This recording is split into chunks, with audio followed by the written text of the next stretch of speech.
And Paul, if you want to. That's great, Max. Thank you very much. This evening we'll be done in about an hour and say 15 minutes. Again, if there's questions at the end or throughout, that'll push out that time a little bit. So, but feel free to ask questions. The next couple of hours blocked off, so we're good.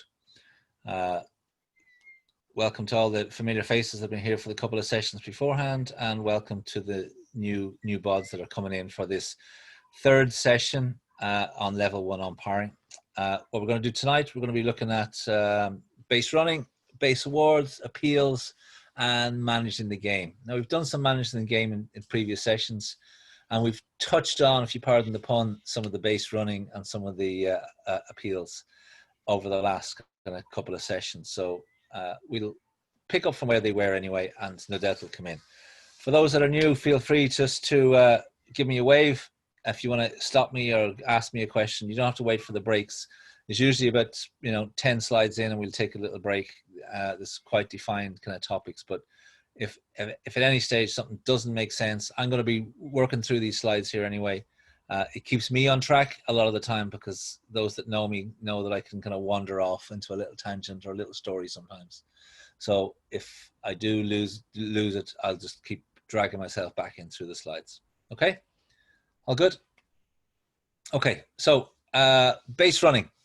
So what is a base runner, and what are the rules around running the base? So batter hits the ball, and all of a sudden they take off towards first base. They are now a base runner. All right. When they've reached the base, they must make contact with the base, and or have gone through it, as in past it, and they can return, or they must stay on the base with their foot in contact. Okay. So base runners must stay in contact with the base until the ball is pitched. So after they've become a base runner, they become a runner. So it's not a batter runner anymore. They become a runner on the base. Now, what happens if Andrew steps off the base before the ball crosses the plate? Umpires call there to Andrew. I'm looking at you again, because I know you've only done it once with me, but I got to keep reminding you. It's a 2 hands in the air, so it's a dead ball. It's no pitch. The offending runner is out, and all runners must go back to the base where they were. All right. So the ball has been pitched. Reggie's thrown in a lovely big hittable ball, and the runner takes off early just as the ball reaches the batter. And because you're watching, your full scope is down both lines. You're not just watching the pitch and the pitcher. Is the foot on the rubber, and is it a legal pitch? Out of that corner of your eye, you're watching, are all runners, do they have their foot on the base? It's sometimes difficult to see it coming down third base line, because somebody can creep off a little bit and you don't have a full view of where their foot is on the base. But you're watching first base, second base, you've better angles, to see, is their foot in contact with the place altogether. You sometimes see this with fast pitch players or baseball players. They sometimes can creep off a little bit. But it's just one to kind of watch out for. Okay. So the batter resumes the count before the next pitch, or if it's the third out of the inning, the batter will resume the lead off with a 0-0 count. So that makes it fair on the batter. They're not going to be penalized for something that their teammate did. Okay. So base runners leaving early on a fly ball situation. All right. So again, pitch comes in, the batter hits the ball. There's runners on first and second, and a big deep fly ball into the outfield. And before the ball is caught or touched, all right, the runner in second takes a couple of steps off and runs all the way home. The ball is caught, the batter is out, and the runner runs from second, touches third, and runs all the way home. Okay? It's not a play, you're always watching out for it, but it's not a play you're going to make a call on directly unless asked for by the defensive team. They must make an appeal play. The offending runner is then out because you've watched and seen it, and other runners keep any gain bases that they have. So no other runners are penalized, only the one who left the base early. Okay. And let's specify as well that an appeal by a player or the captain is not the player or the captain coming and screaming down in your face, it took off early, it took off early. It needs to go to the base where supposedly the player was off the base and ask, is it safe or out? If they don't do that, it's not an appeal. Okay. Okay, And a captain screaming at you is not an appeal. yeah. Okay. So again, again, this is all about our game management as well. All right. So in the first part of our game management, we'll have already instructed the teams that if there are any issues that that do come up throughout the game, we're going to run everything through the captain. All right. So captain doesn't necessarily have to go to the base with the ball and kind of touch the base or anything like that. The captain will identify to you, umpire, make an appeal play on second base, runner left early. And if they left early, it's an out, big out call. If they didn't leave early, it's a safe call. No more discussion. No need to get into, oh, it was or it wasn't, or it was touched or it wasn't. It was an out or a safe. If you happened to be looking elsewhere, as in looking, deep fly ball, is the ball caught, and you're not in a position to have lined yourself up to those runners, to be watching them at the time, you're and this kind of comes with a little bit of field mechanics, and it's something that we can do before games kind of come in again. But you want to position yourself in a line of sight so that you can see the ball being caught, but you also have a focal point of where the runners are. All right, and your ball's caught. Are they still on base? Then they leave. Okay, so it comes in your physical movement. But first off is, are you aware of it in the first place that they could be leaving early? If it is, it's an appeal play. As much as you want to get those 42 outs as quickly as possible, get home and have your dinner, you have to wait for the team to identify that. All right? And it doesn't necessarily have to be the captain. It can be, somebody there who's managing the game. So you could have a very good catcher, and a catcher is not involved in the play, but a catcher is there watching you and where you're positioning and kind of go, hey, Blue, runner left second base early, and kind of go, yeah.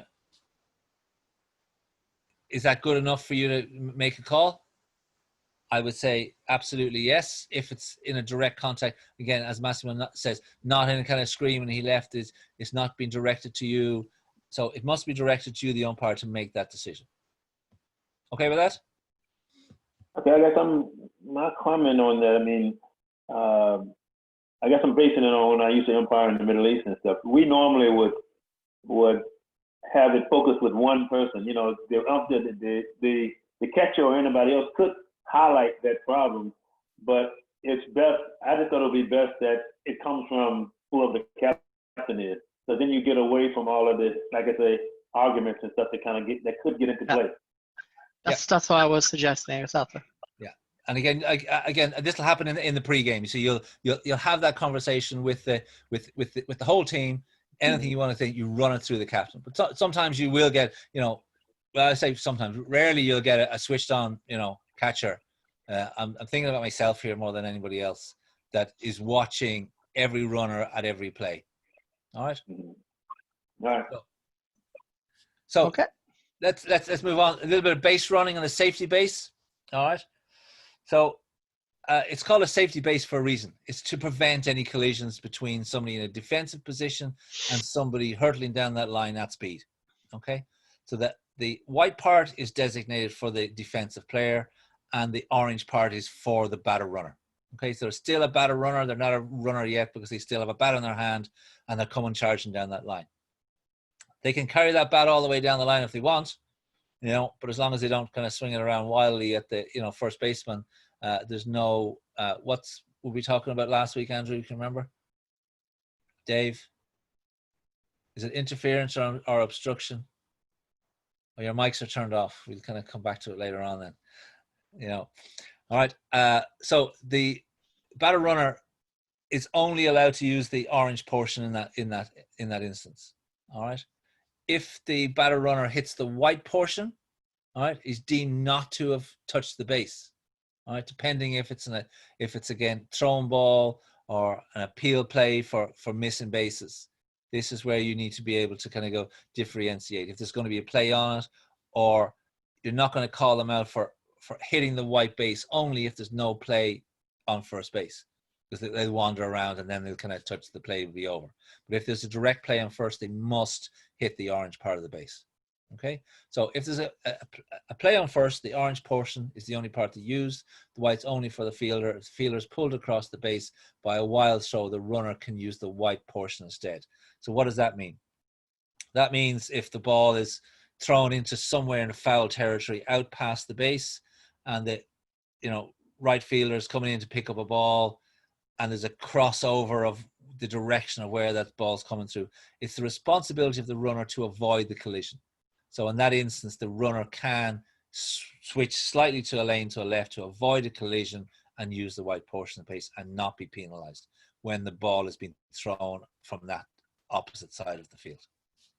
Okay, if there's no play in first, the batter runner may use either portion. So you'll see that somebody rounding first base inside corner to go to second, and they go, let's kind of pull back a little bit, so they can use the white in that instance if there's no play.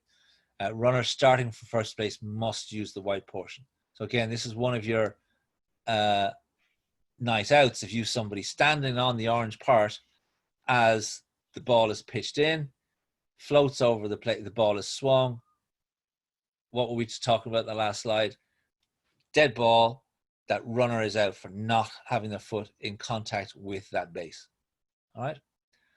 So they must be in contact with the base, at the time of the ball crossing the plate or the ball being hit. Okay? Base runners overrunning first. All right? So base runners running up to hit the ball deep into the outfield, they run up through the orange portion of the base. They don't have to stop on it. What we've seen lately there, a couple of times is guys sliding into first base, but you don't have to stop dead on it. You can pass through the base and return to that base as if you have been, granted safe. So a batter runner is legally allowed to overrun the base, first base only. It should only use the orange portion, as we said. The runner may legally turn left or right and return to the white portion. Now, this is where we get into a little bit more. If the runner, in the opinion of the umpire, makes an attempt to go to second, they're liable to be tagged out with a live ball appeal. All right? So, again, fast runner turning, hits the orange portion, continues straight down the line and turns into the field, has a little glance at second, see where the ball is, but returns directly back. In the process of that, there's a tag put on them. They're considered safe. If they made any sort of definite action to move beforehand, whether that's a little shoulder or a little foot or if they've made, to me, some direction, movement to that base and they happen to be tagged out, that's the out that I want. All right. So the advice here is wait for the appeal to be made and don't make it too obvious. All right. So what's the basis of that? I find myself a little umpire pressure here is I'm regularly calling time at the end of a play, but if I'm kind of seeing somebody that, did they kind of go or did they not go? I find myself, I don't call time as quickly as maybe as I normally do throughout the course of the game. And again, if somebody's regular, hey Blue, how come you didn't call time? And at that stage, the guys or girl is wandering back to first base. Oh, no reason, time. You missed an appeal play. You might, have a conversation with them a week or two afterwards. But, it's up to that player who's watching little things of that. Maybe they should be watching the runners instead of watching what the umpires do. Okay. I normally say I was waiting for the play to finish. Yeah. So it's always a good out. Yeah. If we have a batter runner heading towards the orange part of the base and they stop and take a step back, they're out. The ball's thrown or the ball gets dropped and they've already turned around. As soon as a batter runner, somebody with a bat in the hand, stops and makes a reverse action, they're out. Simple as that. Doesn't happen all that often, but sometimes you kind of you know, oh, I'm out, the ball is thrown to first base, and the first base drops it. At that stage, somebody's kind of taken a step back and, you know, gone off into the dugout. And then they're going, oh, let's run on, and, you know, right? They're out as soon as they make any sort of reverse action. It's considered a form of interference. And the batter runner's out, and and runners must return to where they were. Okay. Yeah, and if you remember, we discussed this the last previous course as well. Yeah. Is that the batter runner is the only runner that cannot reverse his direction. Okay. Like we said, that obviously you have the 3 feet rules for any regular runner on the base, but and you can go back and forth on that line as much as you like to avoid a tag or to return safety to the base. But the only exception to that particular rule is the batter runner, because he cannot reverse his course. Okay. All right. So everybody's got on base. You've runners on first and second and third, and a new batter kind of comes up, you know, and they're legally going to push everybody forward, advance them on the bases. All right. So the runner who first legally occupied the base, they're the one that are entitled to it. All right. Until another batter runner forces them to move forward. Okay. So if there's a gap between, if there's a runner only on second base, batter runner comes up, hits the ball directly to the shortstop. The second base, you know, runner doesn't have to move. You're not forced to move into that tag play or into a different another force out. Any unforced runner can be tagged while off the base. All right. So as long as they're on the base, they're safe. If they are forced by another runner coming up after them, that's when they're forced to do. So we're aware of this. So what happens if there's 2 runners, you know, on the same base? All right. So that second baseman kind of goes, oh, I'm not meant to be here. I'm not going to go because I'm going to get tagged out, and the runner from first comes up behind them. All right. Where we get into situations of, you know, who's out or what's out. All right. We get into very the small nuances defensively of which runner was tagged first. So you need to be aware of, was it the runner coming from the first that owns the base, or is it, you know, the runner who was there in the first instance? So your runner there first instance, they're legally forced to move off that base. If they're tagged while in contact with that base, they're out. But it's only in the instance if they're tagged before the runner behind them.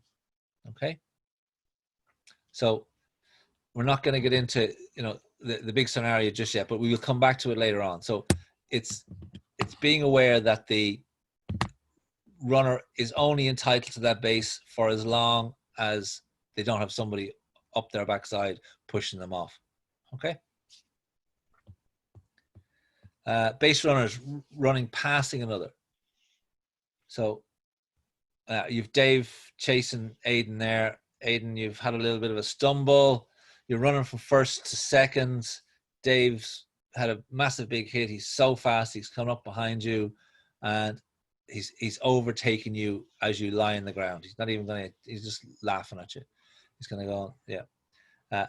He may laugh all he wants, but he's out. All right. No base runner is allowed to pass the runner in front of them. And this includes, you know, touching the runner in front of them, lifting them up, carrying them, anything like that. All right. So no contact, purposely, and you're not allowed to pass them in any shape, form, or fashion. The ball remains live and everybody else can run around.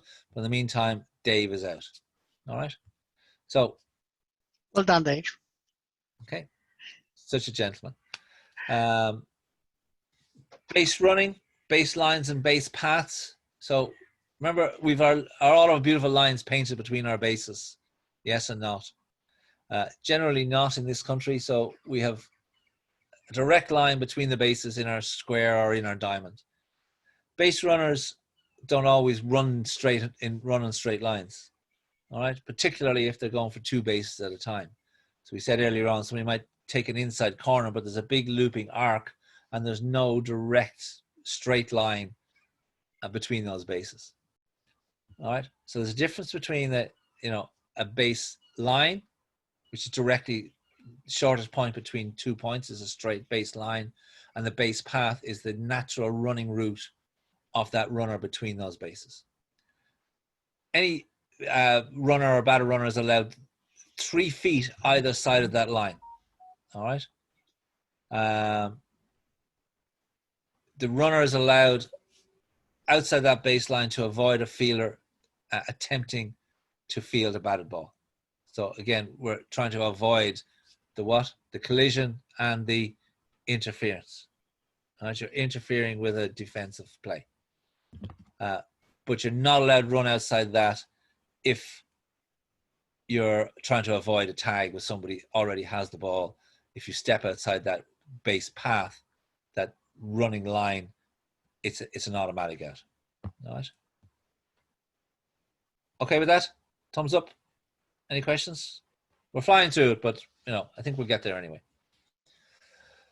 It's a beautiful rainy evening. We don't always have our bases pinned down. So what happens second base when somebody's running through first, slides into seconds, the base goes sliding off 10 feet one way, and there's all of a sudden there's people scrambling around. Oh, it's a tag. He's off the base. He's not off the base. The base is over there. So what are the rules around it? Okay. So the base path becomes enlarged in the proper position play. There are 3 decide whether the runner is safe or it, right? Did the runner remain in the original position where the base should have been? All right.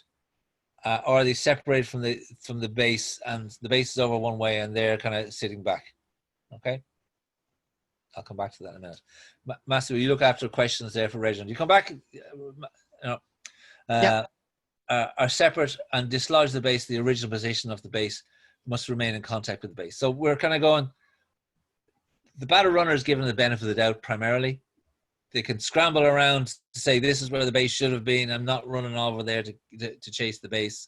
Or if they slide in with the base and the base goes with them, they're considered safe. Okay? Any questions on that one? Reginald, you had a question. So yes, we have a question. Base runner on second and no one in first. Batter hits and runs to second, and runner on second stays on second. Who is out on tag?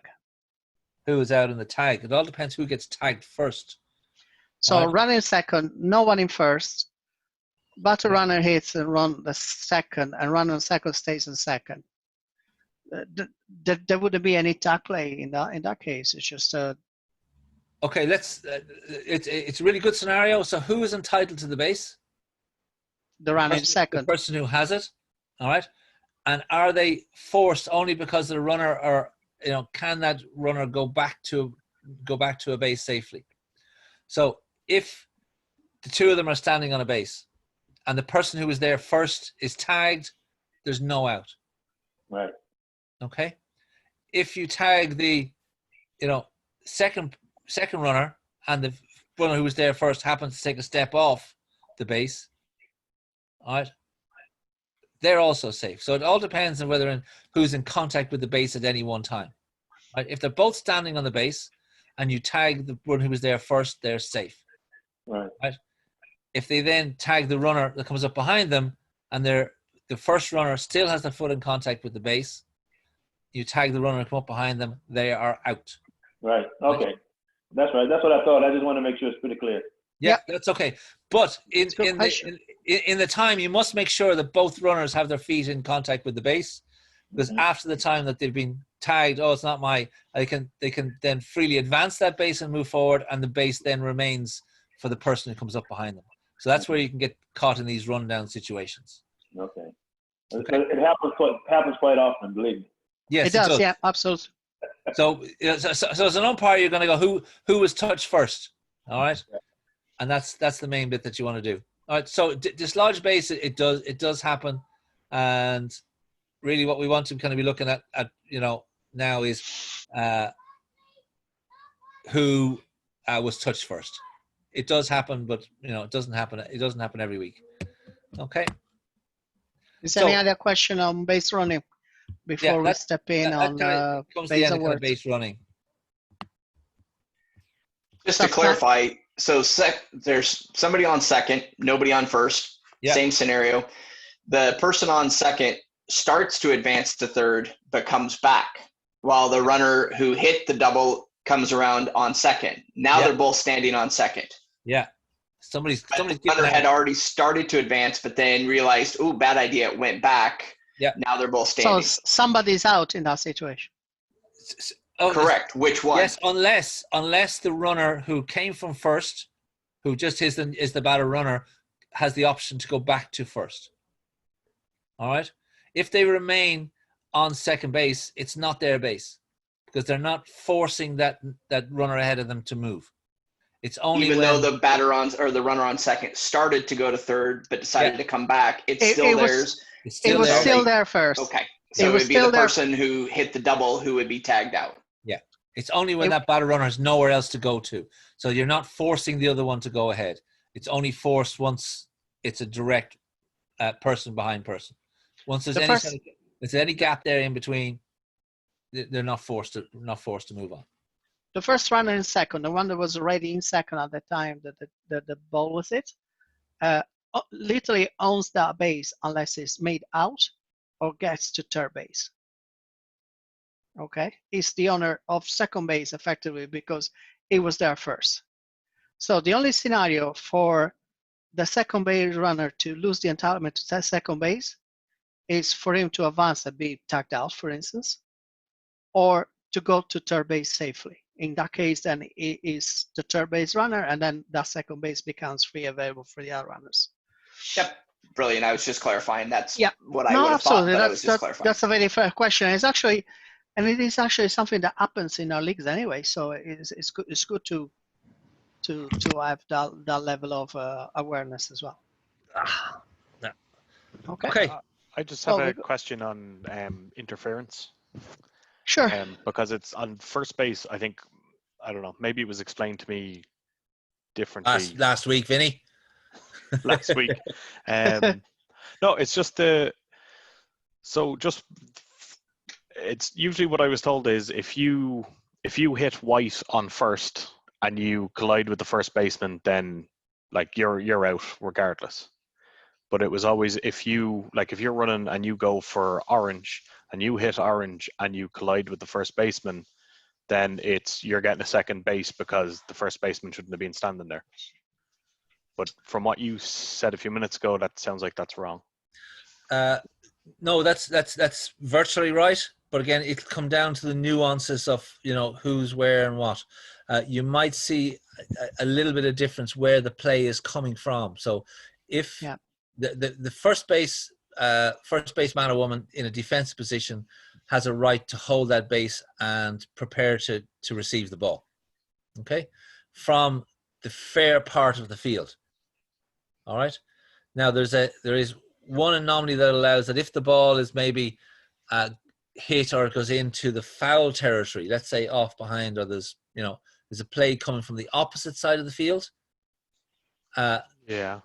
First base person has the right again to be able to field that ball from that part of the field, and it's the responsibility of the runner to avoid the collision, and they're given not an option, but they have the responsibility to avoid the collision, and the umpire's ruling is that they can use the white portion of the base. Okay, I think that's good. The only other one I have is let's say second baseman. Usually they stand the closest side of the bag to the ball. Yeah. Okay. But if you have a throw from first to second and the runner is going from first to second, then they're going to be directly in the path of the runner. And it's just we had this at one of the Leinster games and two people collided and it wasn't pretty. But it was because obviously the person running to second slid. Yeah.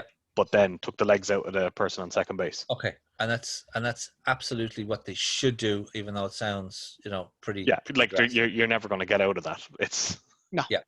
So again, it's the responsibility. It's the defensive player has a right to maintain a defensive position. Now, if they are receiving the ball or likely to receive the ball, if they're standing blocking the base of a base runner, that's when we get into, they're, causing an obstruction to that runner. So if it's a case that there is a legitimate play going on, it is the responsibility again of the runner to avoid the physical collision, and he or she must try and reach that base. And if that means them having to avoid the defensive players, their responsibility to do so. If they go in upright and charging the defensive player, that is, a flagrant act as far as I would be concerned as an umpire. Yeah, that's not even a question of interference, and a question of an ejection. Yeah, so it's the For responsibility of dangerous the runner play. to avoid the collision, to slide in every opportunity that we have. Sliding is a big part of the game that we have. If somebody's not able to slide, well, then they must slow down and stop and avoid the defensive player.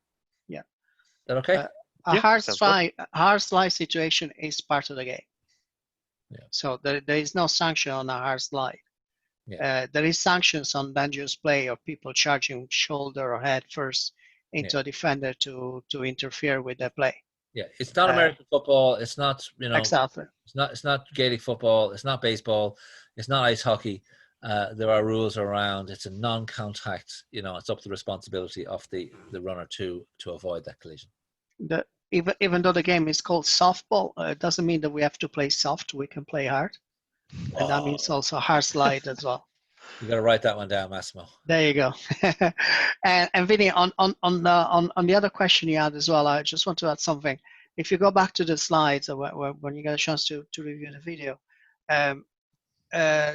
it says that the first base is forced to play to a wild throw. So that means that there is a certain level of judgment as an umpire you have to make whether the first base defensive player is actually standing there on the base on purpose to obstruct the runner, or whether he's actually making a play and has absolutely no choice but to be on the red part of the bag. It is a very important difference. And once you make that judgment yourself, then you can make a call as a consequence. So if you judge that the first baseman had no choice but to stand on the red part to make the play, that's absolutely entitled to do. If it's just standing there to basically be a nuisance to the runner, then absolutely that's an obstruction. Okay. Thanks. Right, we're going to look at base awards, overthrows, blah blah blah. That sort of thing. So, moving into our next section. So, what is a base award? Why are you as an umpire going to give a base freely to a runner, all right, or a batter runner? The first one is when somebody is not given the opportunity to hit the ball into play. So they're given 4 balls. That's a walk. That's one base award. All right, so that's it. All right, that's the first instance that we award bases as umpires to people in an offensive position. All right, it's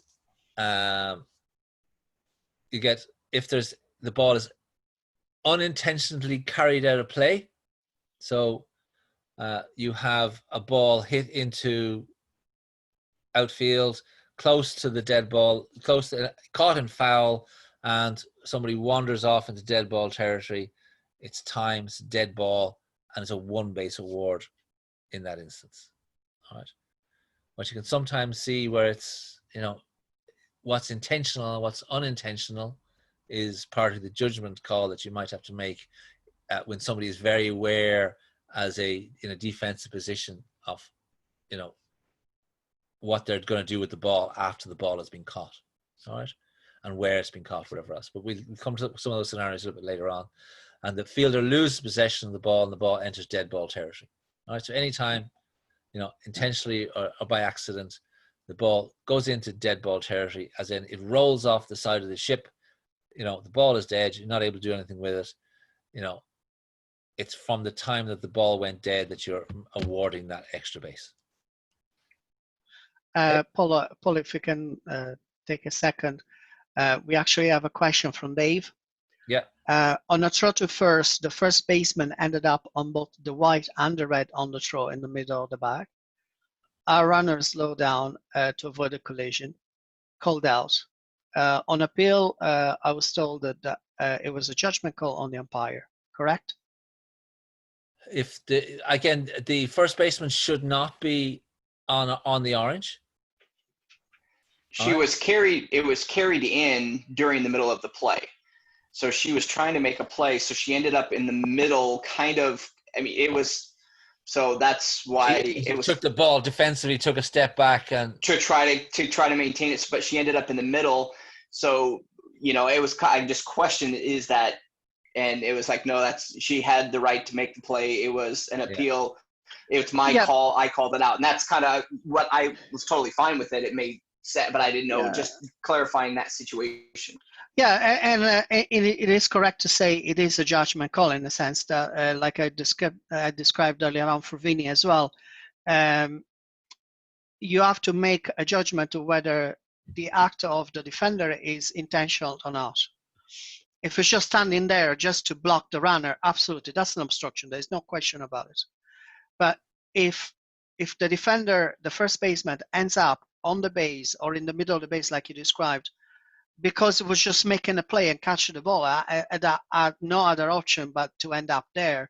That's an absolutely legitimate play. There's no argument there. Yeah, absolutely. And it was absolute trying to make the play. So I mean, there was no intentionality. That's why I was just it just happened. So I was like, just to clarify. Then that's a good out, basically. Yeah. You do want to give the benefit to the runner, and this is what this kind of section is about. But if somebody's making a decent attempt to make a play, not again in that purposely done kind of line, it's how do you know if anything purposely done? But if somebody's making a fair attempt to make the ball, they get carried back, there is a collision, you're not going to penalize somebody in a defensive position for that. Okay. Base awards. So there are times that we give more than one base to a runner. All right. We do it in our co-ed softball for our male batters. So whether it's an intentional walk or an unintentional walk, male batters get awarded 2 bases. If right? They're followed by a female batter. If they're followed by a female, yes. Thanks, Mas. The batted ball is deflected out of play. So again, shouldn't happen. When we talk about our pre-game, you remove any sort of detached equipment, anything that shouldn't be in the field. You're keeping an eye on that before any play starts off, so you don't have to. Is it 1 base, 2 bases? Was it detached, attached, intentional, unintentional? So it's all part of your game management. Before any pitch comes in, you're making sure that your foul ball, your dead ball territory is absolutely clear of any detached equipment. A hit ball rolling into dead ball territory, landing fair past the line of the bases. So big screaming ball round the bases, lands in fair territory and spins off into dead ball territory. 2 base award. Bounces over, rolls under, is trapped under a boundary fence. So this is our external fence, home run fence, a marker put out, whatever the case may be, considered a ground rule double. And again, something you're going to have a conversation with both teams before the game starts. You're going to identify what happens in that instance. If there's a fence, what happens if it gets trapped? What happens if it bounces over? What happens if it rolls under? So they're conversations you want to have with your defensive outfield. What signs and signals do you want them to make you aware of that something has happened, because you're going to be 300 feet away. You're not necessarily going to get to see everything at that time. You're watching out for the signals, and you're going to watch out for where runners are at the time, because it's going to be, ground rule double in that instance from the time of the pitch. But what happens if it gets detached and there are other runners moving around? Where were they at the time? That instance is easy. Runners are going to be in contact with the base, and it's a 2 base for everybody. And that will be quite common in our leagues as well. Yeah. So we have ground rule doubles, especially for, let's say, a short to right or right center field, for instance. We have that in many fields in our leagues. Yeah. Yeah. What happens if we sort of say something's intentionally kicked or carried or thrown into dead ball territory? It's a 2-base award from the time the ball went dead. All right. Not from the pitch, from the ball went dead. So in a scenario, you have a game-winning home run, bases are loaded, and the ball is hit down into deep right field. It's caught in, or it's not even caught. The ball is, touched, lands in front of the right fielder, and the right fielder picks up the ball, doesn't have the strength to throw it all the way back in home, and he then kind of throws it into dead ball territory, throws it off the ship altogether. All right? It's a very, very intentional way of, stopping a home run. Yeah. I haven't seen it ever done, but as an umpire, I'm always kind of going, if you just threw that ball out there, the game could go on in a very different way. Somebody may do it in one of your games at some date in the future, so just kind of keep an eye on it. It is that intentionally kicked or carried or pushed or thrown into dead ball territory. It's from the 2 bases awarded from the time the ball went dead. So you could have that runner running up to first base, touching first base, turning second. At that stage, the ball has already crossed out into dead ball territory. They're awarded 2 bases, second and third. They don't get that big home run maybe that they were looking for. Yeah. Okay. And it has happened. Actually happened to me once. You remember we were mentioning the carry in the last session as well. We were talking about the defender catching in the air and then landing out, or catching the ball and then running out of momentum kind of thing, and they get 1 base. There has been situation, I've seen them happening. The defender jumps, lands in the foul territory, and then it literally puts a step back to be out on the out of play territory to get the extra base and stop the play. That is a scenario where they actually award 2 bases because they did it intentionally. Okay. All right.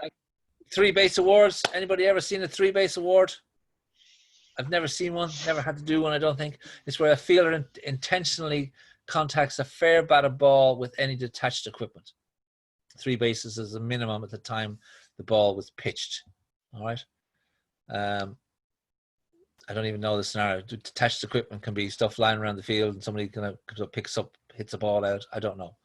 But it's in part of the rules, But again, is that like throwing your glove up in the air to knock it down or something like that? It can be, yes. It can be. Again, that's exactly the scenario. Again, you're looking at knocking it down. Intentionally contact a fair, but with any detached. Yeah, that's okay. That's throwing it up in the air. It's not even going to go off into dead ball territory. I was thinking a lot more complicated than that, Dave. With detached glove and then it goes into dead ball territory. It's not. It's making any contact with that. Okay. Yeah, I think the most common we can think is throw the hat or the glove to stop the ball from traveling, and that's what you don't want to see. And then a 4-base award is for that home run hit where it goes over the boundary fence, or it would have gone over if it not impeded by any kind of detached equipment. So that's glove. It's from the time the ball was hit. All right. All right. Let's test your knowledge now. Okay. 2 bases awards when runners are between bases. Okay. The leading runner pulls the trailing runner between first and second. They're awarded second and third, or second and third awarded third and home. The umpire's judgment as to how many bases to award when calling time for an injured player or spectator interference.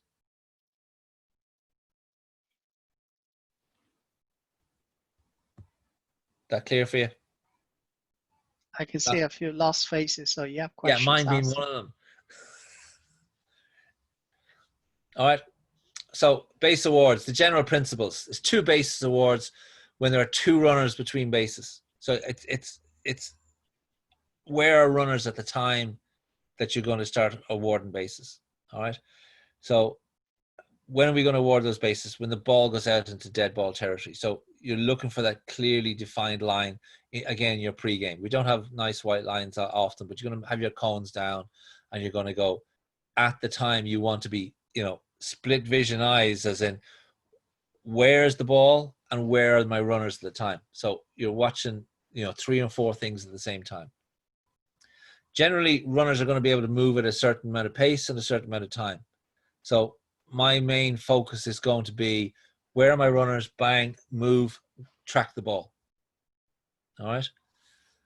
And it's your umpire's judgment decision that when are you calling time is when that ball goes dead. It's time, and it's a big dead ball, and then it's going to go quick shit. Pardon my language. Where are those base runners at this moment in time? All right. And that's what you want to be kind of looking at. Spectator interference, again, whether that's just in that kind of dead ball or somebody encroaching onto the field.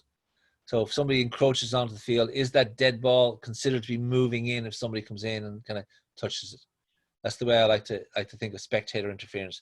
They're pushing that dead ball line into the field of play. All right. So it's the ball has gone into dead ball territory. It's time. Where are the runners at the time? You have a situation where the fielder do not have enough space to actually clear the play like they would have if the spectators wasn't there. We have the rules of about the 10 feet between the line, baseline and the out of play. Let's say you have enough spectators to have less than 10 feet, and they're all encroaching in the foul zone. Is there enough room for the players to make plays or not? So that's something you have to judge yourself, and that's why the question mark, because you're going to decide what the play would have warranted in terms of base awards. Okay. Makes sense? Any questions? Okay. Cool. We move to appeal plays now. Section 3. Okay, so what's an appeal play? So Massimo was talking about earlier on about how many outs, and you're looking to get as many as you can. So we're looking at there's live ball, appeals and dead ball appeals. So we look at what is an appeal play first off. There are certain infractions that cannot be immediately called by the umpire. You must wait for the defensive team to bring it to your attention. All right, you know it already. You've been watching it.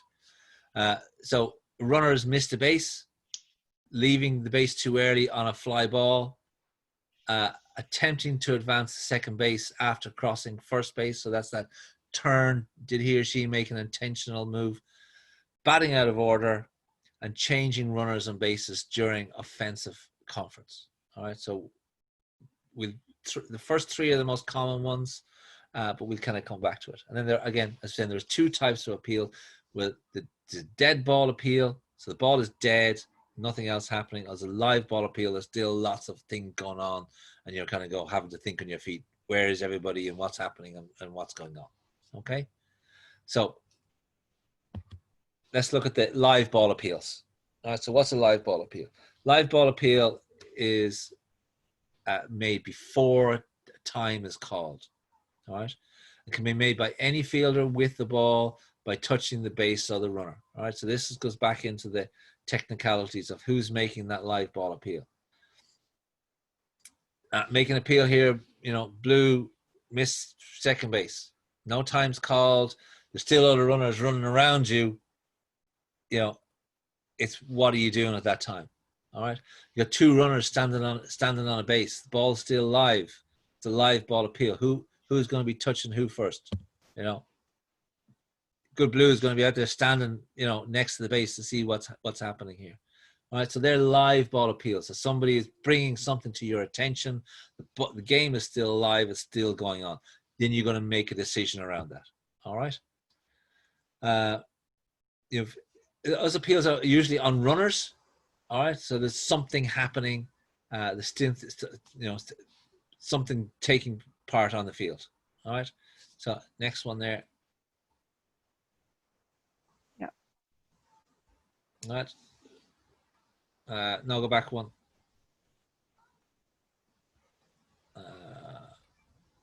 No, I missed the slide there. No. Okay. Live ball, dead ball. Oh, sorry. Yeah, I jumped ahead in my own head. So dead ball appeal.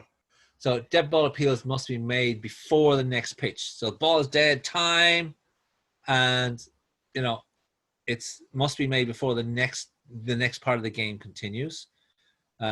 Before the defensive team leave fair territory, or the umpire leave the field at the last play of the game. All right. So the ball is dead, and there's still reasons where things can happen.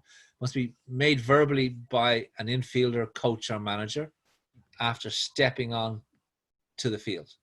All right, so it must be in the field. So it's not one of those, I'm in the dugout, I'm roaring, shouting, somebody's then come, I'm making an appeal, Blue, and they're stepping into the field. They're coming up to have an interaction with you. And if you remember at the very beginning, I was mentioning they have to be on the field and appeal to you. Like if a player is appealing, normally they will go on the base they're appealing from and say, I want to appeal, safer out, miss the base or whatever. If the coach wants to appeal, he has to come out to the dugout. And then once he's come out from the dugout onto the field, he has to make the appeal clear to you of what he wants to appeal. Yeah. So again, it can be done by an infielder, coach, or manager. But again, you're not going to wait for, 7 or 8 people to come up and kind of go in your face. So it's how you manage that. It's going to be, step back. I'll talk to one person. Where's the coach? Where's the manager? What's happening here? What do you want to tell me? What are you all shouting and, screaming at me for? All right. Runners cannot advance during the appeal. So a dead ball, the ball is dead. Is it possible to make more than one appeal at a time? Yes, it is. Again, that situation where you have runners on and runners off and running all over the place. And the fourth out to remove a run. So that's a dead ball appeal. So something has happened after a run has crossed the plate. Okay. So appeals and runners. Runners cannot return to tag up or touch cannot return to a missed base if the following runner has scored. All right. So I have run through home plate. I've realized I've missed home plate, but the person coming behind me has touched home plate. I cannot go back in and, I must take that, that out if I can't go back. So I must touch the base before the runner behind me has touched it. All right. The runner has left the field of play. Okay. So again, I've missed home plate, but and I've gone into the dugout area. All right. And somebody says, hey, Blue, he missed home plate. That's an out. A, because he missed home plate, but B, because he's left the field of play and he can't kind of come back and make that. All right. So if he's still kind of wandering around home plate and somebody goes, hey, Blue, he missed first base or he missed home plate. And, oh, thanks very much. And that runner can go back and step on the base before they leave the play. Okay. If there's no force on it. The ball is dead and they have advanced and touched and they remain on the base. Okay. So if they've gone off, come back and they've, taken ownership of that base, they can't be out then after that. Okay. Now we have finished the section now, and the next section is the last one, which is matching the game. Yeah, I just want to go back to those appeals and runners because, we usually will get some kind of questions around it. Yeah. So it is sort of, if you've been playing a game for a while and you're in a defensive position, in a kind of coaching capacity, I'll always, tell my players, if you're not part of a game, you're doing something wrong. So if you're not feeling the ball, you have a responsibility in that defense position to watch those runners and make sure they touch all the bases. All right. As an umpire, I'm watching, is there a clean field touch on the ball? I'm not able to talk at the moment.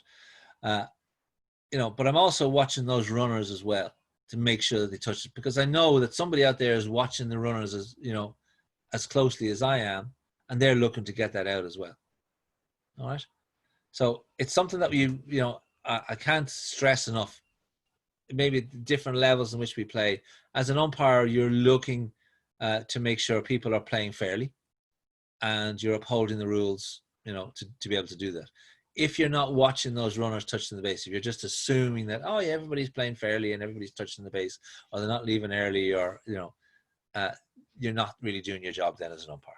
All right, so that's just one of the key principles that you're there for. We go right back to the first slide that we did, to be impartial, to ensure that the game is kind of played fairly, and to allow the game to move at a nice, free pace. All right. Any questions? Okay. Do Last you want? session. It's 1 hour now, so you want to take a 5 minutes break before we go to the next session, or we keep going? I'll let you decide. I'm okay. Anyone need a coffee break? Keep going. No, you're happy to go? Yeah, there you go. I'm listening to you. Excellent. Again, I'm happy enough now to get this done in 20 minutes, and we might finish on time this week. And I get my dinner. Okay, so we're looking at managing the game as a plate umpire and as a base umpire. All right. So whether you're working a one-man system or a two-man system or two-person system. All right. So we're looking at the plate umpire standing behind home plate, making calls on the plays, fair and foul balls and strikes, illegal pitches, caught fly balls, and infield fly. All right. Determine when a game is over, and assumes the duty involved calling the game as signing as a single umpire. All right. So if you're there and you're managing everything. All right. We start on time.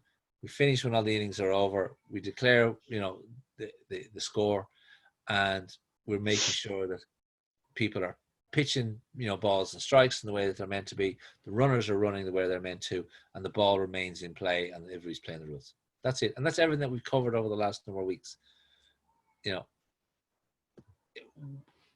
But there are times then that there are two umpires, and you're splitting some of those responsibilities. So if you talk about it, you're a base umpire, so you're not necessarily there. You're there to assist that plate umpire.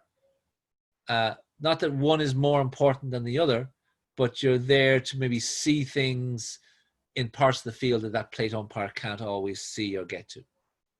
Okay, so you're talking about taking the position in the field in accordance to what's relevant, the play that's going on at the moment. So if there's nobody on, nobody out, you're going to be down first baseline to see that play on one.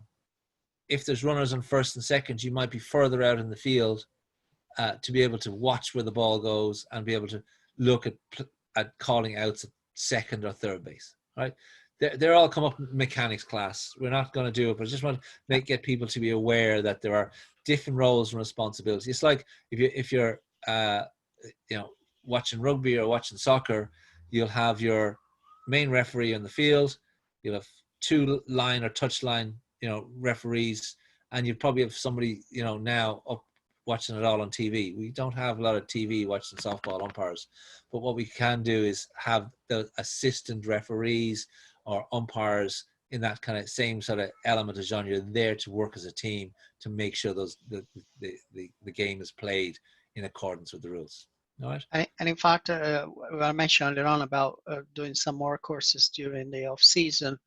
A couple of those courses will be one-man umpire system and two-man umpire system mechanics, so that we cover one person, two person. Sorry, yes, you're right. And so there will be some of the topics that we're looking at in terms of doing some more training online during the winter season, the off season. And then we will pick up some other topics, but mechanics is definitely going to be one of them that we're going to do together with some maybe rules, case books. Patrick recently shared the World Baseball and Softball casebook, which is something that we use as well to prepare the rules tests as well. So there will be more training on those topics as well. Yeah, and again, like Reginald mentioned it earlier on, and I went, oh, that's really cool that you umpired, in the Middle East. Softball's played all over the world. The rules are the same virtually all over the world.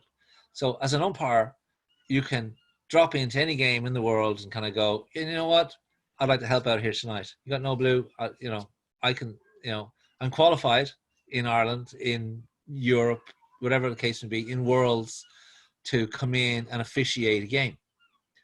I've been lucky, enough to be qualified to umpire in European games. I've umpired in the States in local friendly games. I was off on holidays in Australia one time, and I'm in the middle of nowhere, and I come across a softball field, and there's a bunch of school kids out playing softball, and I kind of wander around and kind of go, hey, can I come over and kind of help out, talk to the coach, give a little bit of history on my holidays, I've played before, blah blah blah blah. Yeah, do you want to umpire? And I'll kind of work in the coach's position. Fabulous. Great experience, and you can do that anywhere in the world. Just kind of turn up and kind of go. You have the competency and the skills to be able to go off and do that. Okay, and that all comes with practice, but it comes at these very early sessions to kind of go, yeah, you get the basics in, and then we start working in the mechanics and working in all the kind of rule plays and how you manage a game. And we go right back again to maybe the first session, that if you set yourself up, well early, you show that you're in control. You're there to manage the game. Players will respect you, and they'll, respect the decisions that you're going to make during the game. As Massimo says, right or wrong, players will respect that.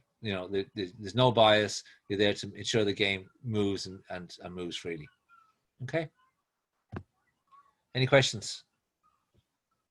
We look at, let's say, managing the game. About players and coaches. All right. Again, these two guys are no masks on. They're not social distancing.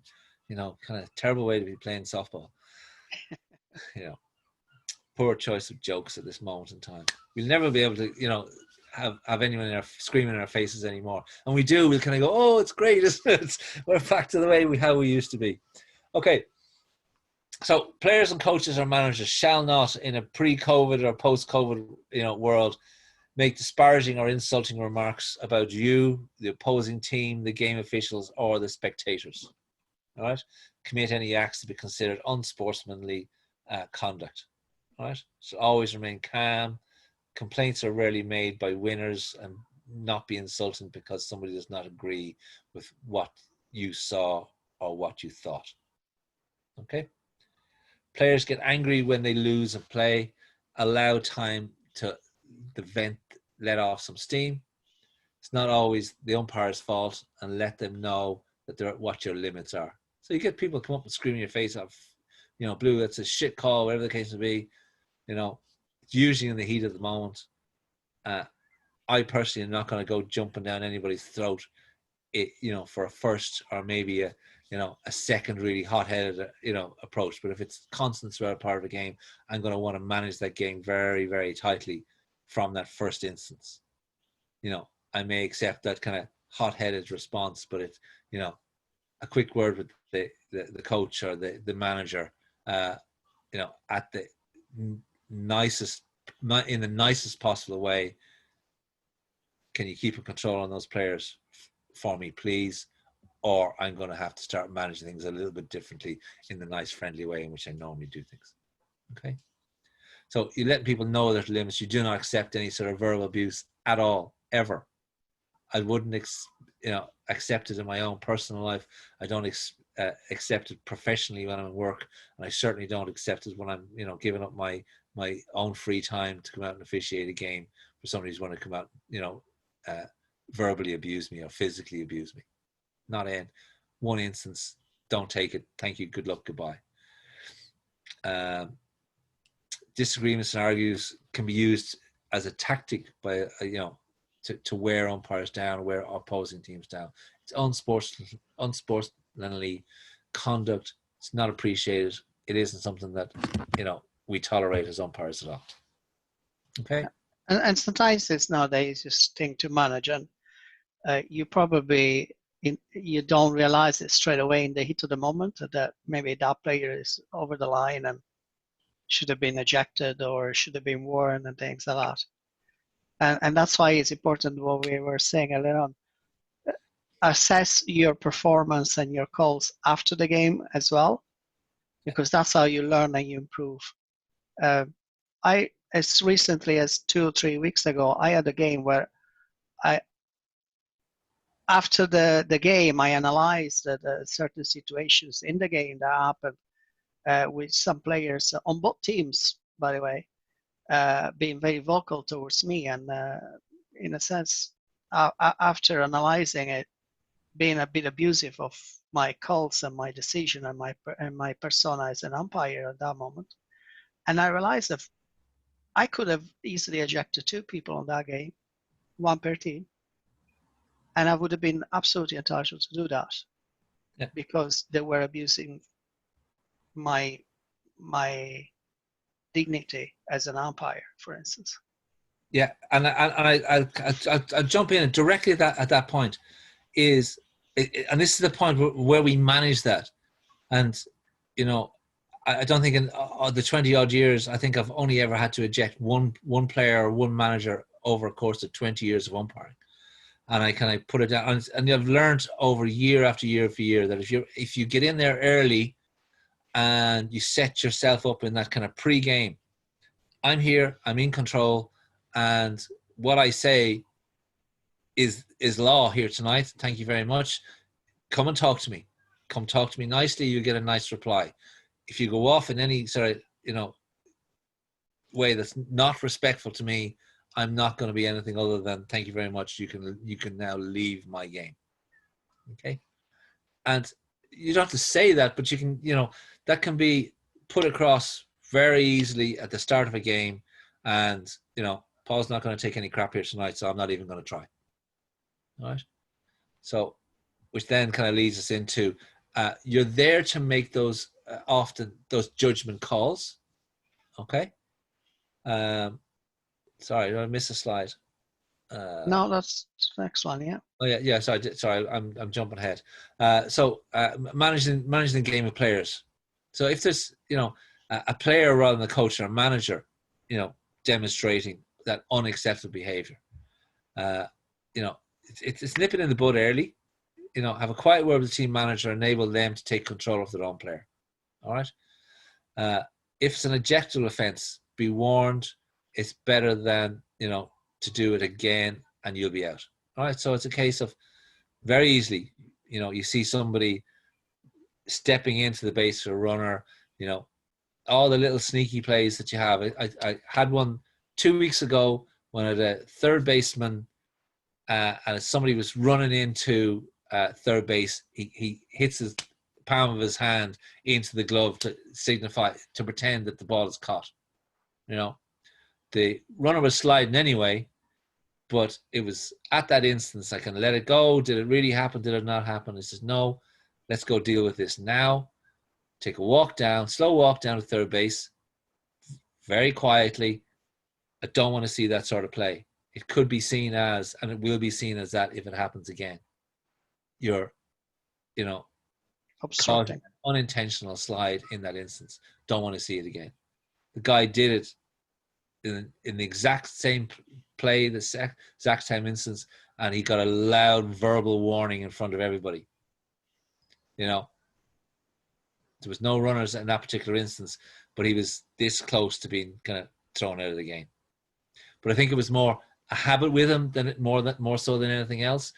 I didn't judge it as being an intentional, and this is where the judgment kind of comes in, and it comes in from you being aware and willing to kind of go, let's deal with this thing, take control of it, and nip it in the bud. Okay. Yeah. And one size does not fit all in these situations for sure. You can choose an elector to do different approaches. Like Paul said, in that situation, the best approach was to go directly to the player and address to the players.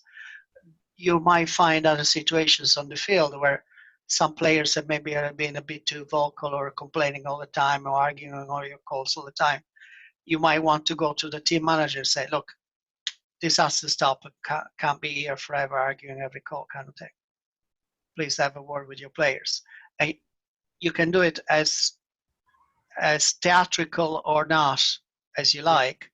The principle is you're putting that on the captain or the manager then, that they have to keep control of their players. And if they don't, there is consequences and sanctions. And often it's this will stop, and if it doesn't stop, these are the ramifications. You know, I think I've become a very stern parent since, you know, I've started doing as much umpiring as I do. So I kind of go, these are the rules. If you don't follow the rules, you're out of my house. You know, okay, he's only 5, but still, he still has to learn. You know. Okay. I got a question for a minute, if that's okay. Yes, I had an instance on Sunday. I was umpiring the game, and what happened was the batter hit the ball, and it was somebody else on first base, and he was going to second, and the first baseman kept hollering for that person to go to third, knowing that that person was going to be out. So, you know, really, you know, I mean, I normally I'm looking for the third base coach to be telling the person to go to third, but it really was the defensive player pretending to be a coach. Yeah. So that's what I felt was kind of unsportsmanlike. You know, I'm just not used to that type of play. You know, because I played first base. You know, I've been playing first base for years, but I would never do something like that. You know, but I just felt that was kind of tacky. Yeah. Oh, was Nicky. That was a clear obstruction in my view. Yeah, I haven't seen it myself, but you know, as an umpire, again, I'm gonna go walking straight down to that first baseman. I'm gonna go. Yeah. You know, if I hear it again, you're gone. See you. Yeah. That was my thought, but I just, you know, because I didn't like it. You know. Absolutely. And the bottom line is, you know, they were beating up on the team to death, and you know, I said, why are you gonna do some shit like that? Yeah. Yeah. No, absolutely. No, that's fair, and that's why we always say we are there to make sure that we enforce the rule and we keep the game fair as possible. Yeah. Okay. So that kind of behavior is not really a fair behavior. It's not acceptable. Yeah. Okay. But again, look, umpires we're there to make. If you have to eject somebody, and again, I hope you don't. And it is about that, you know, managing it up to the point. But if somebody's going to continue, it's an ejection. It's, you know, it's an infraction of the rules. You're out of the game, and you leave. There's no hanging around. There's no kind of being on a spectator, out of sight, out of earshot. And if they do not, quietly remind the manager that in 1 minute they will forfeit the game at a 7-0, you know, deficit. It's up to the manager to look after. And if they don't, after 1 minute, thank you, time, ball game, game over, 7 to you, 0 to you. Okay? Cool. And somebody wants to come along and protest that. That's the next bit, is it? Yeah.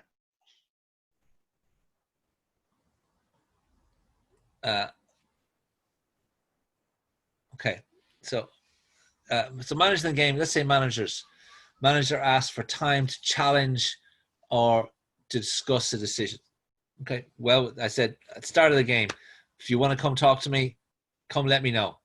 Time. So nothing else is happening. I'm having a conversation now with somebody who wants to, you know, have a little discussion around a rule or a play. You listen to the issue respectfully. Absolutely. Is it protestable? In my judgment call, no, it's a judgment call. It's not protestable. All right, because I've made a judgment on it. But you may want to think again. You know, coach, you know, would you have a look at this? We clearly see something here. You didn't see it. Can we get you to review that decision? Okay. You can only reverse the call but you can refer to a colleague. Again, this is anyone else in the field there to help you. You know, you replay it in your head, and it's okay if you replay something in your head to say, you know what, I have made, you know, a wrong decision here. It's a safe or it's an out. I'm overturning the initial call. So be it.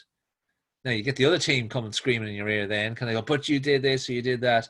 And you go, it's simple enough that somebody respectfully asked me to review the decision. I have done, and I've changed my mind. Okay, simple as that. Thank you very much. If you want to protest that, it's a judgment call. I've really given it a good hard to think about it. No protest here. Thank you very much. Judgment call. This is the decision. Okay. It can be a protestable call if it's a rule interpretation. Okay. So if I'm applying a rule rather than judgment call, somebody can protest and have for a review of that decision. Okay. Can ask for an acknowledgement. Yes. Refer to my call if needed, or change if so. My call stands and we play ball. Okay. Now, if they insist that I can accept their protest, and we're going to carry on from that moment in time, but we're going to mark on everybody's scorecards what the state of the play was at that moment in time. So the game continues and continues under protest.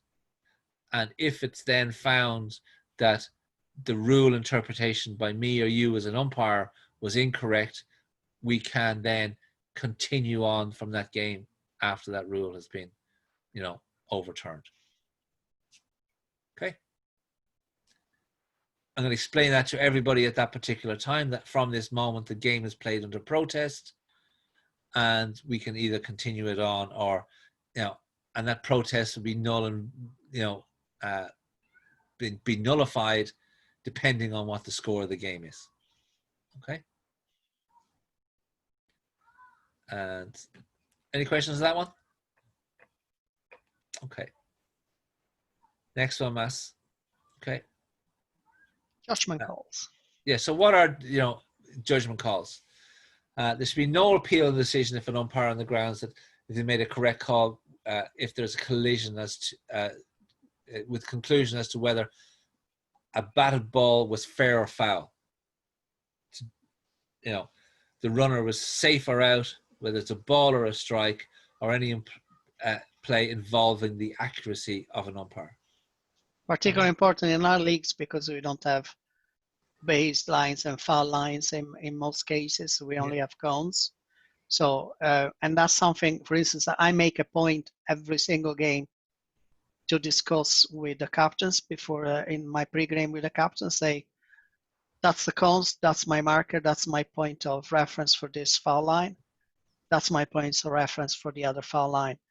In any case, if you're not sure, listen to me. If I call it, that's a foul ball.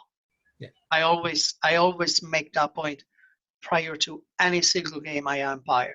Yeah, and again, in making those calls, if you can put yourself in a good position, you know, absolutely important to clarify it at the start of the game. But you reiterate that throughout the game by being in a correct position, by looking at those, you know, foul ball lines. You're in position behind, so you see a straight line. You know, if runners are safe or out, you're hustling down to get to those bases to see it closer. You're not being lazy, hanging back behind the plate. Balls or strikes, you're in your slot. You're seeing it every single time. Okay? And you're keeping that consistency with the calls, the timing and delivery of those calls. It might be, there's nothing rushed. It's steady. I've seen it. I've judged it. I've taken a second. I make a call. I've seen it. I've made a judgment. Take a second. Make a call. I've seen it. You know, take a second. Make a call. So it's consistent in that delivery and in that consistency through at the start of the game, the beginning of the game, at the end of the game. You're not going to run into an awful lot of people protesting about the judgment in those calls. All right. This is one of the key principles of almost every level of officiating in almost any sports, and I think softball is not different. Is the concept of timing. We all have that. There are situations where we rush into making a call, and there are situations where we take our time making a call. And the experience as an umpire and improving as an umpire, part of that is also finding your timing, what the timing works for you and for the people on the field. So try not to rush things, so they make a call too early and you're prone to mistakes and controversy and appeals, or try not to take too long to make a call, because that kind of disrupts the rhythm of the game as well. So you have to find the happy medium, obviously, but that is important. And take your time, but get timing right for yourself to manage the game smoothly and avoid mistakes as a result of it. Okay. There's a second set of protests there. So somebody, team captain may protest in relation to that misinterpretation or incorrect application of a rule. But there is there where there's been the eligibility of a team roster member should be submitted appropriate authority for the reasons and time frame not the umpire. So somebody kind of comes in, wanders around, they bring in a ringer. So somebody's not officially part of the game as part of the lineup sheet. Again, it doesn't happen all that often in our league here, because we're quite strict in relation to having the paperwork in place beforehand, or we're a little bit lax about having it does happen though. I mean, I've been in the Supple Leinster committee for the last 5 years until I joined Supple Island this season. And when I was in the Supple Leinster committee, we actually had 2 or 3 complaints and appeals made by teams about the eligibility of players. Yeah. Games were played under process because the exception rules, according to one of the teams, wasn't followed properly. And then the Supple Leinster committee made a decision about those appeals and those protests. And that's a critical element in relation to these protests. So if somebody's making an appeal, it is natural justice. Somebody else is going to make a decision in relation to your decision. All right. So you're just there to you play under protest, you do your game. Yeah. Someone else will have to take care of making that decision on the protest. Yeah. You will have nothing to do with that. Your main objective is to do the game. So, and again, we get to the point where, you're officiating the game, somebody's making a protest, and again, you want to make sure that you have all your paperwork in, all your ducks in your own relation to your paperwork. So again, it's that conversation with the scorekeepers, with the team captains, that from this moment in time, we're making sure that from this moment we know what has happened and what's going to happen from here on in. Okay, next one then, Massimo. Okay, so we look at the innings, the scores, the outs, finish the game, the protests for the winning team. The protests are nullified. Okay, so this submitted then to Softball Leinster for the committee for ruling, and it's a replay from the point of protest if it's upheld. Okay. Well, that should say Supple Island, but yeah, Supple Leinster, Supple Island, Supple Ulster, any committee. Yeah, I haven't had one in 20 years. That's just me. I mean, lucky. Granted, yeah. I probably have one next week, but I could recall at least 2 that happened when I was on the Supple Leinster committee. Definitely in the last 3 years. I wasn't umpiring those games, but as a member of the committee, we received 2 protests in the last 3 years, I think. Okay, and that's it. We're gonna have a little recap. Just a couple of slides. What it is we're kind of looking for, and again, it is about game management, and it is about you can remove every part of tonight's session. If your game is on, you don't have to ever worry about ejections. You don't ever have to worry about appeal plays. You don't ever have to worry about people in your face or protests. Judgment calls. If you get your beginning of the game right, and if you consistent with how you deliver the game, you don't ever have to do any of this. If you remove all the attached equipment, if you keep spectators back, if you keep your cones out, if you keep your lines in place, you make sure pitchers are doing what they're meant to do, catchers are meant to be doing. If you're managing throughout the game, you won't ever have a problem about protests or appeal plays or anything like that. Okay, we talk about arrive in plenty of time, arrive smart. We still don't have uniforms. We talk about uniforms for years, but we'll get there, and it's there to make a good impression. you're there, you're professional. You're there to, you know, make sure everybody has a good time. All right. So umpire duties on arrival. I better read these out, make sure I have them all. Let the captains and managers know that you're there. Hi, how are you? You know, I have a little routine. I ask team captains to call their team in, and we can have it. You know, we're going to confirm what time the game is going to start.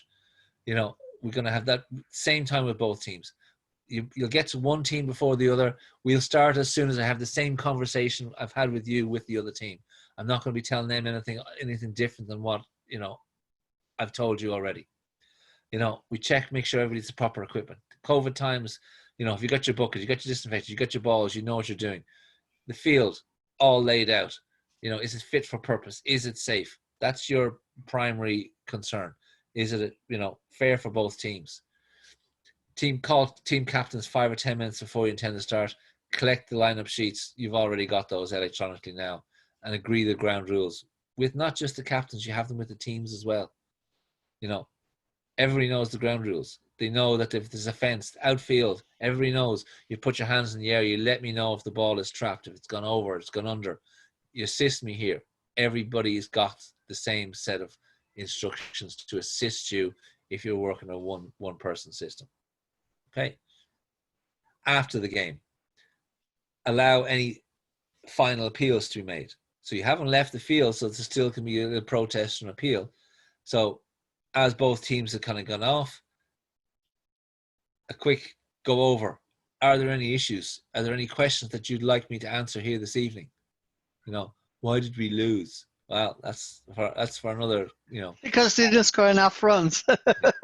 That's for another coaching hat that I'm not wearing tonight. Or, you know, it's being courteous. It's going to look. You don't enter into the post-mortem. I'm here. Is there a rule that you want me to clarify? Any decision, any issue that you want me to? Is there any protest, you know, being lodged? All done. No, thank you very much. See you next week. Okay. See you next Tuesday, if you're doing Tuesday games. And then last one, then points of emphasis. And this is, you know, this is my baby in a sense, because I added this. Oh, this is definitely me. I kind of see a good look. Goodbye. See you next week. All right. So, but this is very good in relation to that review, that you know, assessment of your own you know, performance for the night. So, did I make any wrong calls? No.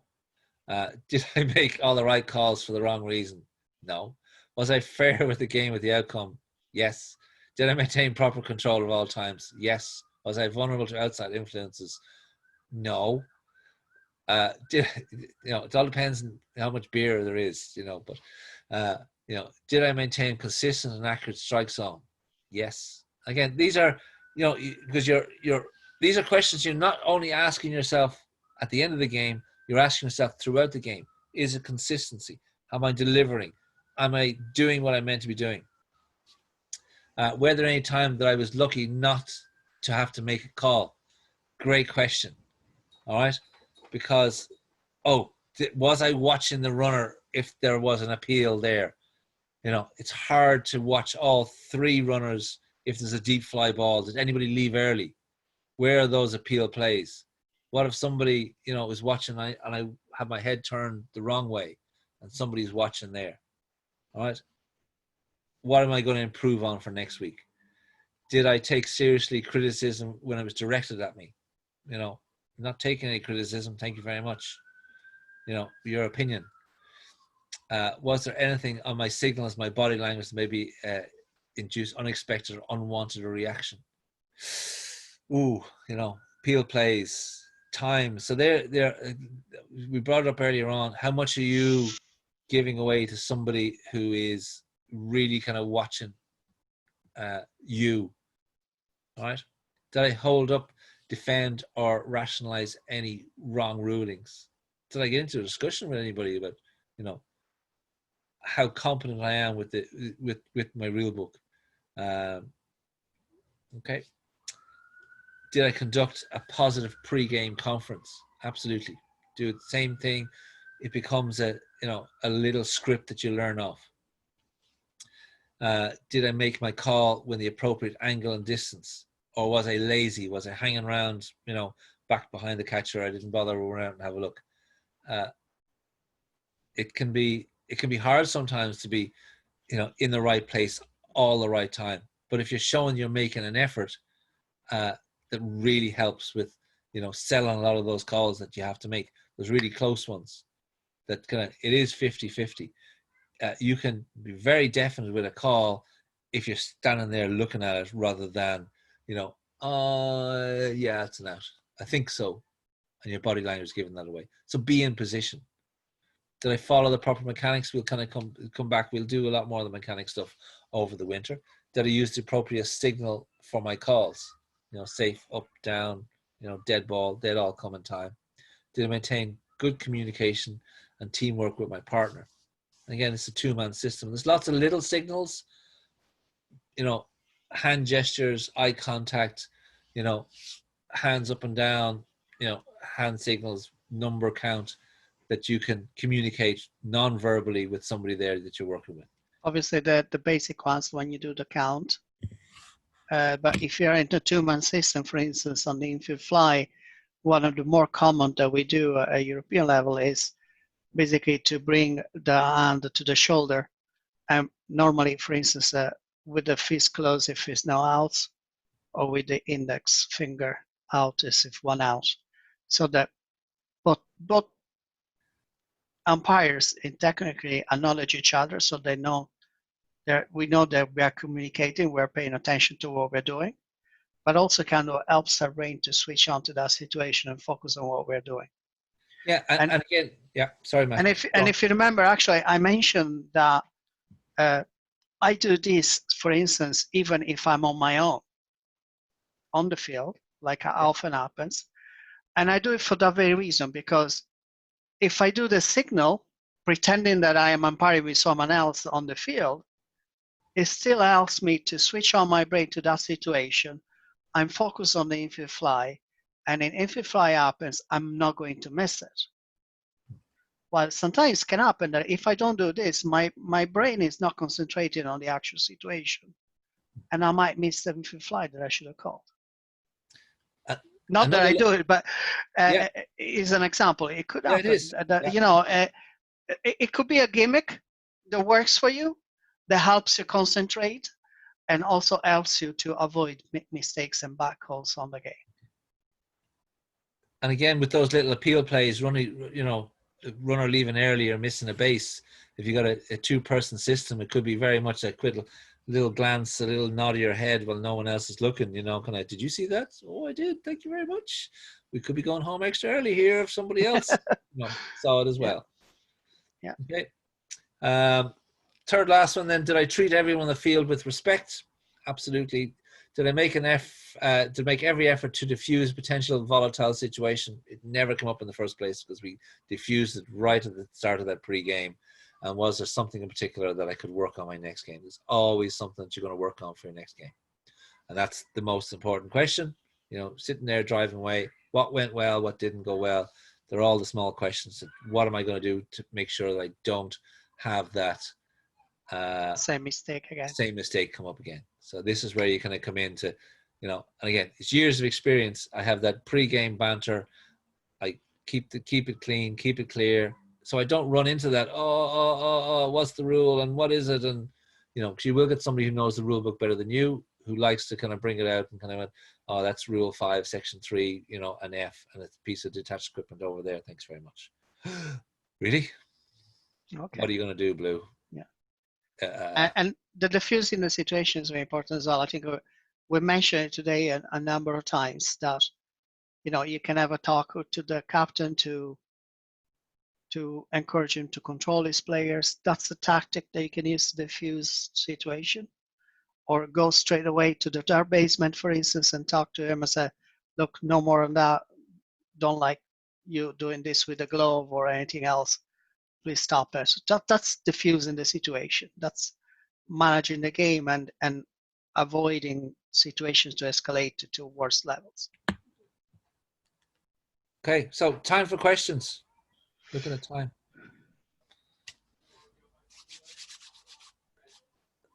All right. I used to work as a trainer many years ago, and again, you learn from lots of training sessions. My final cutoff would be, before we go, are there any questions? You know, at that stage, everybody's kind of, oh, they've heard before we go, and the questions never come afterwards. You know, so. Aidan, you look really comfortable there. I haven't seen you on my screen. I've been watching slides, so you kind of, you know. Super. It looks like I'm lying down. I'm not actually lying down. It looks as if I'm lying down as well. I'm not either. credit to Aidan, though. It doesn't look like he fell asleep. So yeah. No, okay. I'm not stay awake the whole way through. I was keeping an eye on him, so it's doing okay. Well, I did have, since you've drawn attention to me, there was one call that came up earlier on. I think might have been Reg or Dave mentioned about the first base and the orange and the white element of first base. And I did see that I was at a game where we didn't have an umpire. So I umpired half of the game and the other captain umpired half the game. But there was a call that I fortunately didn't have to make that was so right on the edge there that I just thought I'd be interested to see what your feedback on it. Where you've got player hits the ball, is running to first through the orange segment on a very tight forced out play.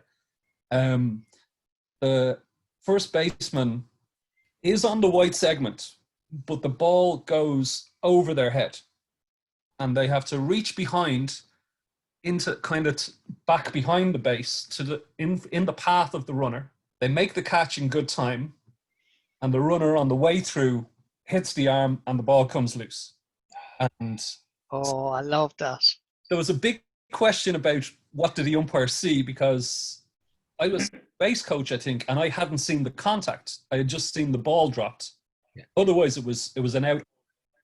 But the ball was dropped, and then it was like, well, did she have control of the ball?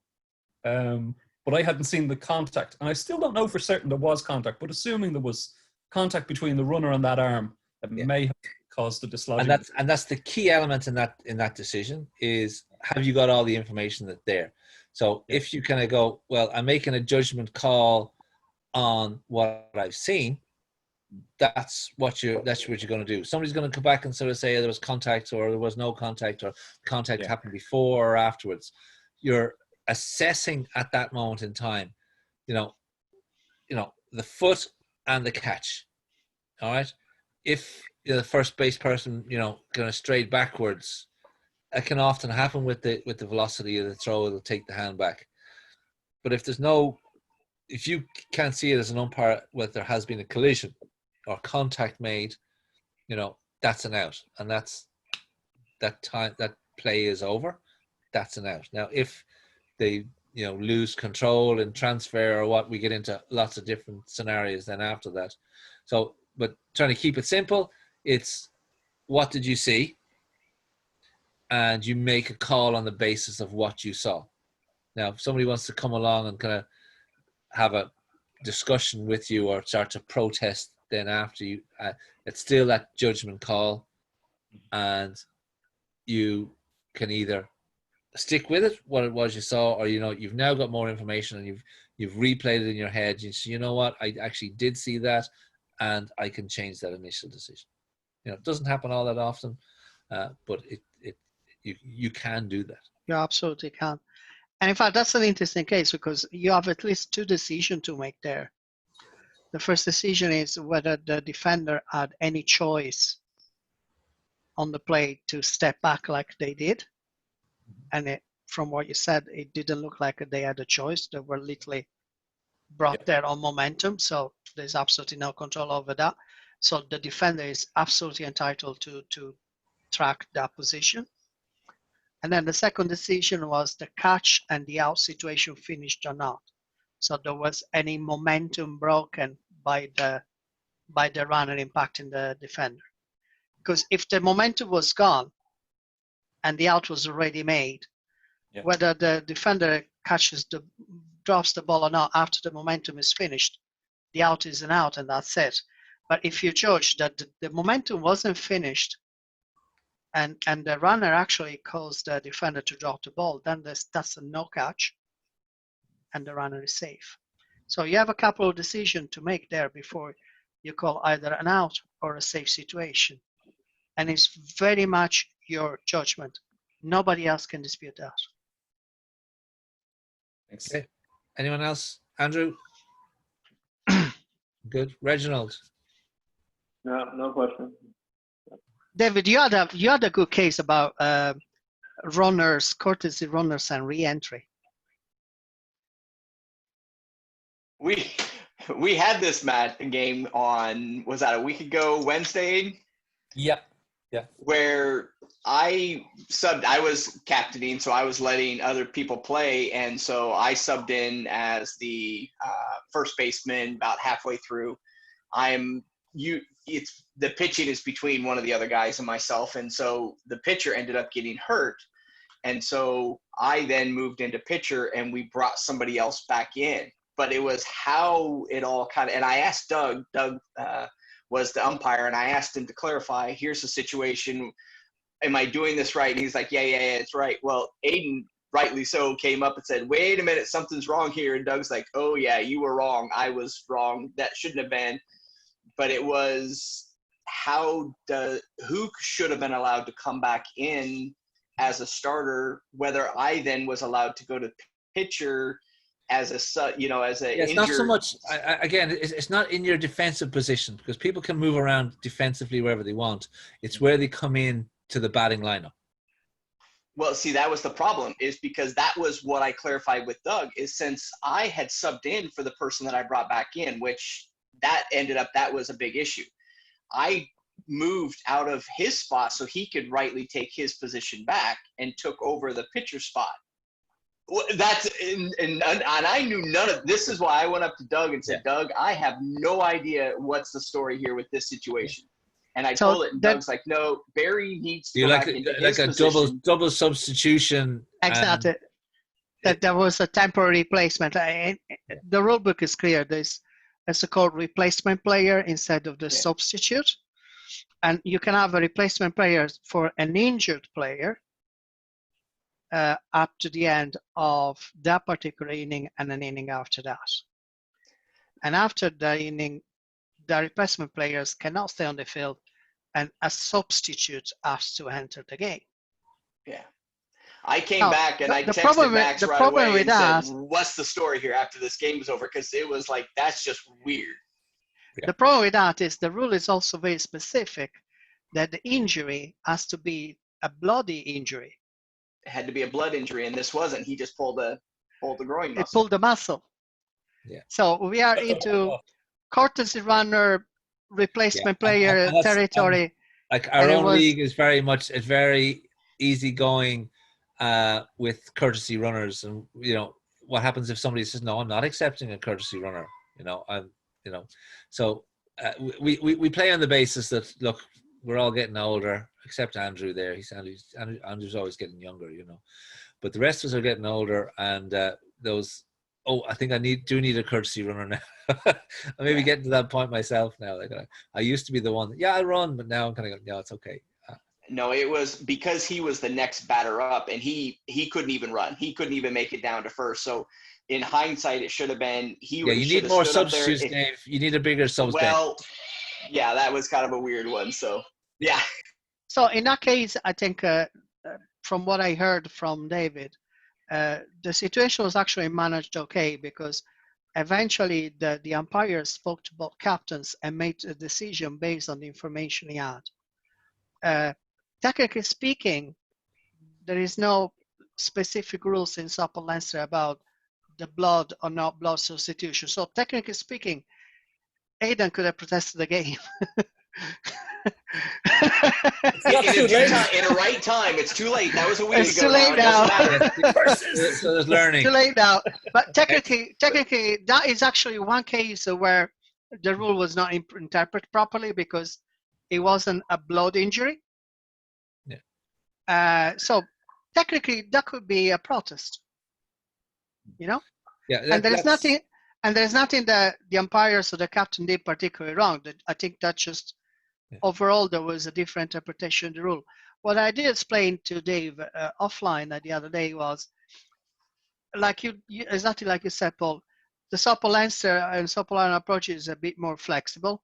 So I think the rule about the block substitution, it shouldn't really be taken literally at our level of play in Dublin or in Ireland. It's more about the player is injured, they cannot play anymore. So for fair play, we'll let someone else so Bain or replace him temporarily, like it happened exactly in this game. So I don't think that anything bad or bad decisions were made, but I thought it was an interesting case because there was a mixture of different rules intersecting together that made the scenario actually quite a hard one to rule on the field. Mm-hmm. But fortunately, as I was talking to Max, I went up to Doug, and probably we should have pulled you in, Aiden, too, but it was one of those, because I wasn't sure. So I did go up to the ump and asked him, what do I do in this circumstances? And I thought because, making sure the batter came in the right position, but what do I do? How do I go around it? So I thought I went about it the right way, but then Aiden brought up, no, we didn't handle it the right way, so we need to fix that. Yeah, Okay. I only became aware of the substitution because I was scoring the game as well. So when I was like, there's a batter out of order. And then it was like, no, that batter was subbed. And then I got really confused. I was like, what happened there? Okay, Vinny, any questions? Anything you'd like to? No, I'm good. You're good. Okay, Richard. All good, thanks. Yeah. Okay, Patrick. Totally cool, thank you. Wow, Excellent, thank you. good man. Reggie? I'm fine. What was in that glass, Patrick? It looks like blood. A German Pinot Noir, Speckburgunder. Really Lovely, nice. lovely. Okay, I think that's everybody. Andrew, let's not forget Andrew. My time is up. Look, thank you very much for those that are back on the repeat visits. I'd like to welcome those that dropped in on this session alone. There are, as Massimo was saying, I can't believe I'm now on YouTube. My kids will be so impressed. You're so cool. And look, we'll have more of these sessions. We've no dates or anything planned, but we'll have more of these sessions over the course of the autumn and the winter. I look forward to chatting with you all again. Any questions? Send me an email or drop me a line offline, and we'll try and answer those kind of questions for you. So thank you very much. Thank you very much, everybody. Have a good night, and we'll see you all soon.